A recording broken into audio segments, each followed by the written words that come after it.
Yo, yo, yo, yo, yo, what's going on? It's Terrell, Hall of Fame, D-Line, tbkc, and all that sweet, beautiful, wonderful shit. Look, things are moving finally in a different direction, and I say thank you to everybody. But let's talk some dogs.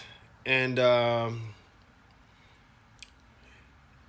going to tell you this, and I've already touched on this, and I want to keep on speaking the importance of this. From now on, what you have to do is you have to think of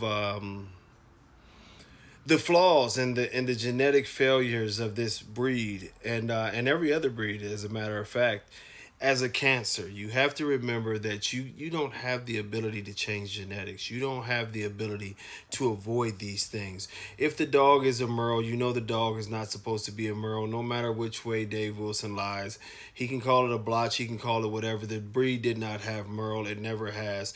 It's just that simple. It was a disqualification on day one. So that tells you that the breed never had it. We can stop that fucking lie. Don't breed that into your main stock. Don't breed the dogs that have Merle behind them. The reason being is it spreads like cancer. You can say it's only 5 generations back. It's still there. And as you compile more and more 5 generations back, it's pulling it up to the front by compounding it. This is the same thing with certain issues. Now, yes, we can try to manipulate and do best by our dogs. But at the end of the day, if you are seeing psych 5, 6, 7 times Dax, and I always hate to go to Dax, but he's the most popular. If you see this, and even if it's 5, 6 generations back, you are compounding the genetics that made him die early. You are compounding his high rear. You are compounding a lot of issues, and you're bringing it back to the forefront of the breed. Just as an example, if you go back 3 or 4 generations, and now you have 5 dogs in your pedigree that have history of heart murmurs or have had the heart murmurs, you have compounded this issue and made it highly more likely to have this in your dog.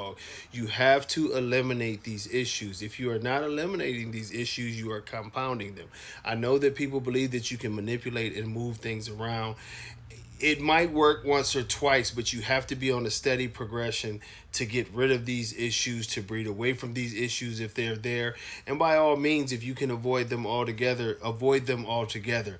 Our theories and our thoughts in the American bully community that we are so much more skilled than every other breeder in the world, that we can take flaws and we can take issues and undesirable traits and we can just magically mix it all in and we'll find a way to pull out the bad and leave the good. It's not working. It never has worked. It never has been a recipe in any species of animals, period, to take that recipe and expect a better product.